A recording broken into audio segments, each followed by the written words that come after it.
Hi everyone, आज मैं आप लोगों को क्लास 9th से कबीर की साखियाँ और शब्द पढ़ाऊंगी। चैप्टर को प्रारंभ करने से पहले हम लोग कवि परिचय देख लेते हैं। कबीर दास का जन्म सन 1398 ईस्वी में हुआ था, काशी में हुआ था और इनकी मृत्यु मगहर में हुई थी। कहा जाता है कि मगहर में उनकी 1513 ईस्वी में मगहर में हुई थी।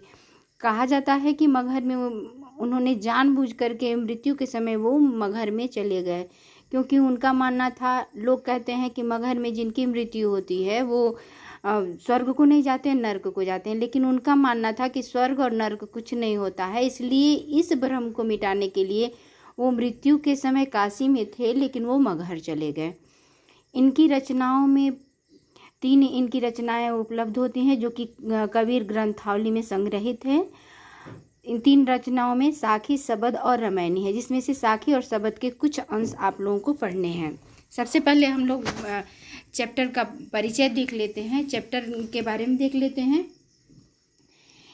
इसमें जो साखियाँ संकलित हैं, उन साखियों में प्रेम के महत्व को बताया गया है, और प्रेम के महत्व को बताते हुए एक संत का, सज्जन व्यक्ति का लक्षण क्या होता है, ज्ञान की महिमा क्या होती है, बाह्य आडंबरों का विरोध भी इन्होंने किया है। इसमें ये सारी चीज़ें इन्होंने बताया है। इन भावों का उल्लेख इन्होंने किया है कि संत के लक्षण क्या होते हैं, ज्ञान की महिमा क्या होती है, और बाह्य आडंबर जो हैं उनके विरोध की बात भी इसमें इन साखियों में दिखाई देंगी। और पहले शब्द में, जो पहले शब्द का पद है, उसमें बाह्य आडंबर का विरोध हुआ है एवं अपनी भीतर ही ईश्वर की प्राप्ति का संकेत दिखाया है कवि ने। और दूसरे शब्द में ज्ञान की आंधी के रूपक के सहारे ज्ञान के महत्व का वर्णन किया है। उन्होंने दूसरे शब्द का जो पद है, उसमें उन्होंने यह दिखाया कि ज्ञान की आंधी आने पर क्या क्या चीज़ें होती हैं। कबीर जी कहते हैं कि ज्ञान की सहायता से मनुष्य अपनी दुर्बलताओं से मुक्त होता है। अब हम लोग चैप्टर को प्रारंभ करते हैं। चलिए देखते हैं। पहले हम लोग साखियाँ।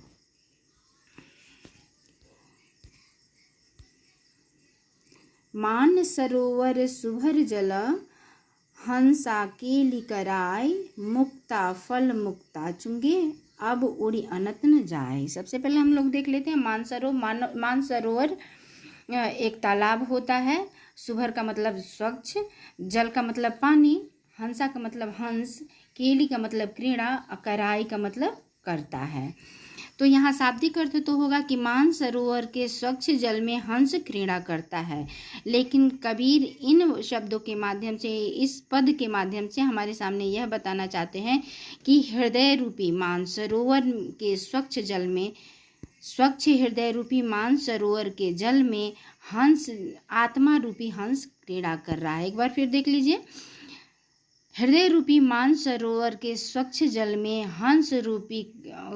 हंस, आत्मा रूपी हंस क्रीड़ा कर रहा है, और मुक्ता फल मुक्ता चुंगे, अब उड़ी अनर्थ न जाए। और जब वह मानसरोवर के स्वच्छ जल में, हृदय रूपी मानसरोवर के स्वच्छ जल में जब आत्मा रूपी जो हंस है वह क्रीड़ा करता है, और क्रीड़ा करता हुआ जब वह मुक्ता फल को चुन लेता है, मोतियों को चुन लेता है, ज्ञान रूपी मोतियों को चुन लेता है, तब वह अन्य जगह उड़ करके जाना नहीं चाहता है।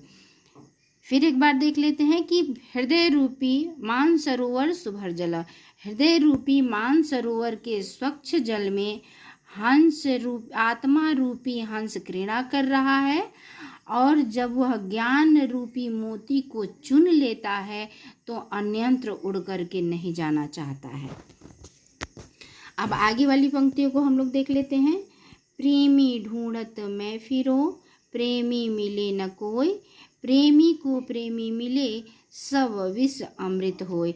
इसमें प्रेमी ढूंढत मैं फिरो, प्रेमी मिले न कोई, प्रेमी को प्रेमी, इसने प्रेमी में अनुप्रास अलंकार है, प्र वर्ड की आवृत्ति हुई है, इसलिए यहाँ पर अनुप्रास, प्र और म वर्ड की आवृत्ति हुई है, इसलिए यहाँ पर अनुप्रास अलंकार है। तो देखते हैं इसका अर्थ, प्रेमी ढूंढत मैं फिरो, प्रेमी मिले न कोई। मैं अपने प्रिय को ढूंढता फिर रहा हूँ, लेकिन मुझे कोई अपना प्रिय नहीं दिखाई देता है। और प्रेमी को प्रेमी मिले सब विष अमृत होए। और जब प्रेमी को प्रेमी मिल जाता है, प्राप्त हो जाता है, तो सारा जो विष होता है, जहर जो होता है, अमृत के समान परिवर्तित हो जाता है। ये तो हुआ आपका शाब्दिक अर्थ इस पद्य का। लेकिन इसमें जो कबीर हमारे सामने रखना चाहते हैं वो ये है कि प्रेमी ढूंढत मैं फिरो, प्रेमी मिले न कोई। मैं प्रभु को ढूंढता फिर रहा हूँ, लेकिन कहीं भी प्रभु नहीं मिल पा रहे हैं। मैं प्रभु को ढूंढता फिर रहा हूँ, लेकिन कहीं भी प्रभु भगवान नहीं प्राप्त हो रहे हैं। और जब प्रेमी को प्रेमी मिले, यानी जब आत्मा को परमात्मा प्राप्त हो जाते हैं, तो सारा विष जो होता है, जहर जो होता है, अमृत के समान हो जाता है। कबीर जी का एक चीज़ और बता दूं आप लोगों को कि कबीर जी का यह मानना है कि आत्मा और परमात्मा ये दोनों दो चीज़ें नहीं हैं। आत्मा और परमात्मा को प्रेमी प्रेमिका के रूप में उन्होंने दर्शाया है। तो वही स्पष्ट करते हैं कि मैं अपनी आत्मा जो है वह परमात्मा को ढूंढ रही है, लेकिन परमात्मा कहीं नहीं मिल रहे हैं। और जब आत्मा को परमात्मा से मिलन हो जाता है, तब जितना जो विष होता है, जहर जो होता है, वो अमृत के समान परिवर्तित हो जाता है। अब अगली लाइन का अर्थ देखेंगे हम। हस्ती चढ़िए ज्ञान की, सहज दुलीचा डार, स्वान रूप संसार है, भूकन दे झकमार। कहते हैं कि हस्ती चढ़िए ज्ञान की, आप ज्ञान रूपी हाथी पर चढ़ जाइए। आप ज्ञान रूपी हाथी पर चढ़ जाइए, सहजता रूपी चादर डाल करके। जब हाथी पे लोग सवारी करते हैं हाथी की, तो उस पे चादर बिछाया जाता है, उस पे शॉल बिछाया जाता है। तो वही कहते हैं कि आप ज्ञान रूपी हाथी पर चढ़ जाइए, उस ज्ञान रूपी हाथी पर सहजता रूपी चादर को बिछा दीजिए और उस पर चढ़ जाइए। क्योंकि स्वान रूप संसार है, क्योंकि यह संसार जो है, स्वान का मतलब क्या होता है? कुत्ता। यह संसार जो है वह स्वान के रूप में है, कुत्ते के रूप में है। भूखन दे झकमार, उसका काम है भौंकना, वह भौंकेगा, इसलिए उसको भौंकने दो। यानी कहने का तात्पर्य यह है कि अगर संसार में कोई आपको बुरा कहता है तो उसे आप कहने दो, क्योंकि यह संसार जो है वह स्वान रूप में है, कुत्ते के रूप में है, उसका काम है कहना, आप कहने दो। आप ज्ञान रूपी हाथी पर सहजता रूपी दुलीचा को, चादर को डाल करके चढ़ जाइए, क्योंकि यह संसार जो है वह कुत्ते के समान है, इसका काम है भौंकते रहना। फिर कहते हैं, पखा पखी के कारणे सब जग रहा भुलान, निरपख होई के हरि भजे सोई संत सुजान। कहते हैं कि पखा पखी के कारण, पक्ष और विपक्ष के कारण, पखा पखी यानी पक्ष और विपक्ष, पक्ष और विपक्ष के कारण सारा इस संसार में जो लोग हैं वो खुद को भूल चुके हैं, अपनी आत्मा को भूल चुके हैं। अपने पक्ष और विपक्ष के कारण लोग अपनी आत्मा को भूल चुके हैं। निरपक होई के हरि भजे सोई संत सुजान, और जो निष्पक्षता से हरि का भजन करता है वही संत और सज्जन व्यक्ति होता है। फिर आगे कहते हैं, हिंदू मुआ राम कही, मुसलमान खुदाई, कहे कबीर सो जीवता, जो दूहों के निकट न जाए। हिंदू जो होता है, वो हिंदू मरता है, उसकी मृत्यु होती है तो वो राम राम कह करके मरता है, और मुस्लिम खुदा का नाम लेकर के उसके खुदा का मरने के समय खुदा का नाम लेता है। कबीर दास का ये मानना है कि वह व्यक्ति हमेशा अमर रहता है, कहे कबीर सो जीवता, वह मनुष्य हमेशा अमर रहता है जो इन दोनों के निकट नहीं जाता है, जो हिंदू और मुस्लिम के दोनों धर्मों के चक्कर में नहीं पड़ता है, जो आत्मा और जो परमात्मा की बात को जान जाता है कि परमात्मा क्या है। परमात्मा क्या है? परमात्मा सबके आत्मा में निवास करता है, सबके भीतर निवास करता है। तो जो इस सत्य को जान जाता है कि परमात्मा तो हमारे अंदर है, वह एक ही परमपिता परमेश्वर है, वही एक राम है, जो इस सत्य को जान जाता है वह क्या होता है? हमेशा जीवित रहता है, उसकी मृत्यु कभी नहीं होती है, यानी वह अमर हो जाता है। आगे देखिए,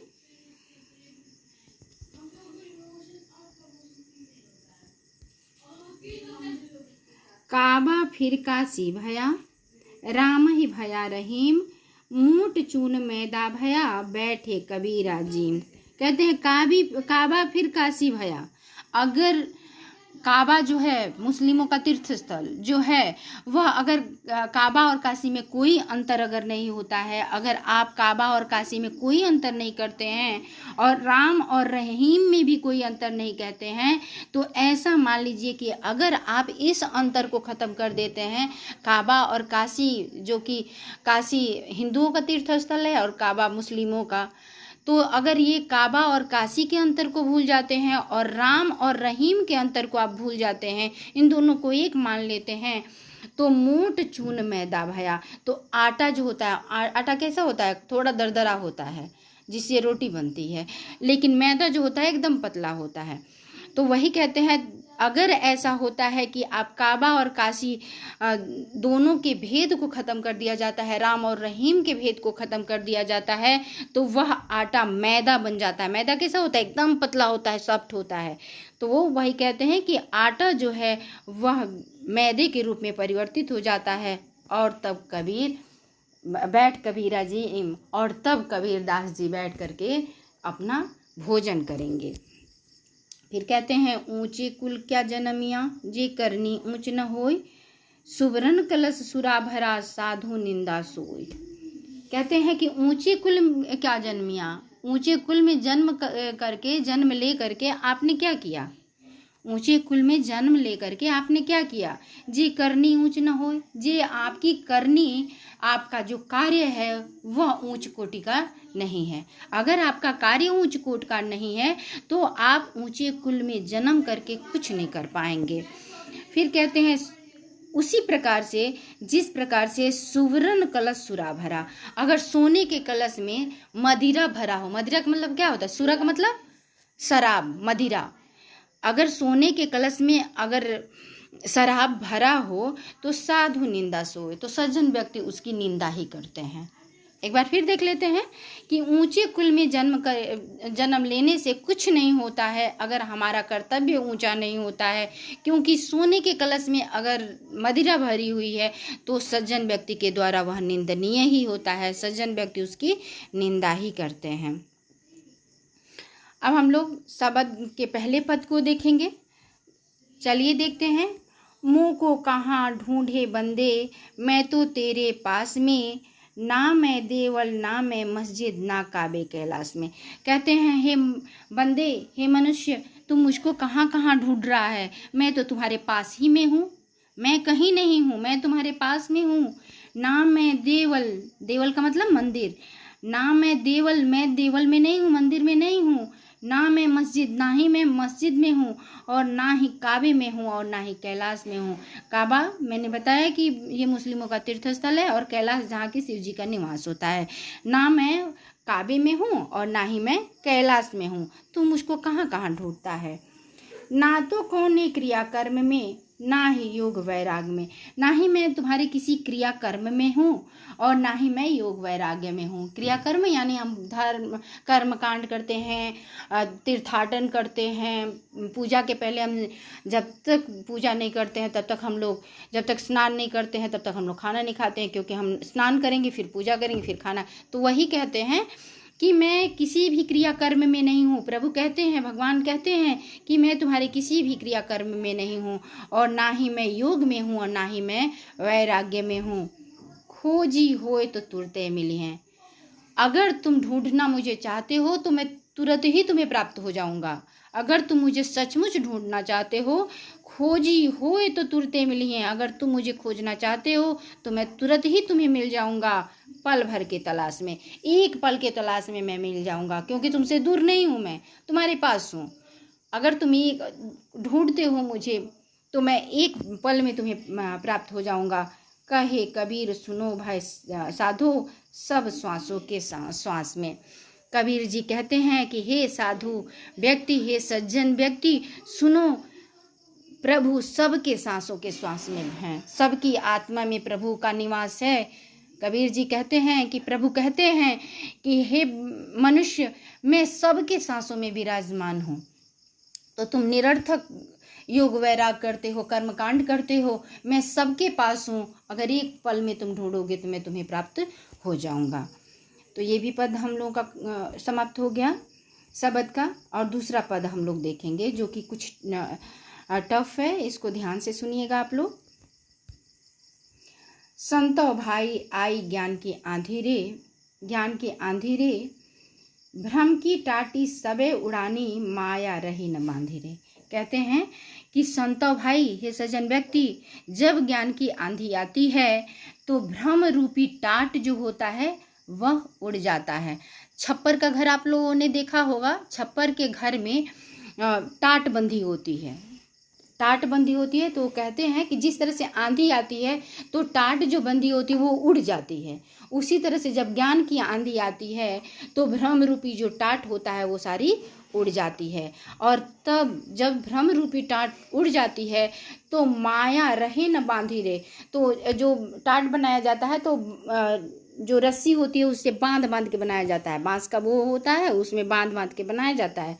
वही कहते हैं कि जब ज्ञान की आंधी आती है तो जिस प्रकार से आंधी आने पे टाट उड़ जाता है और उसका बंधन टूट जाता है, उसी प्रकार से ज्ञान की आंधी आने पर भ्रम रूपी टाटी उड़ जाती है और तब माया रूपी बंधन भी नहीं बचा रहता है, वो भी टूट जाता है।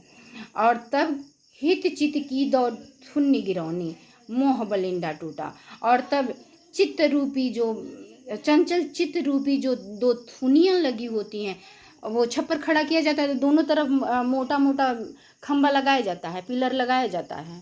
थुनी का मतलब पिलर, दो पिलर लगाया जाता है दोनों साइड में ताकि उस पर ये छप्पर रखा जा सके।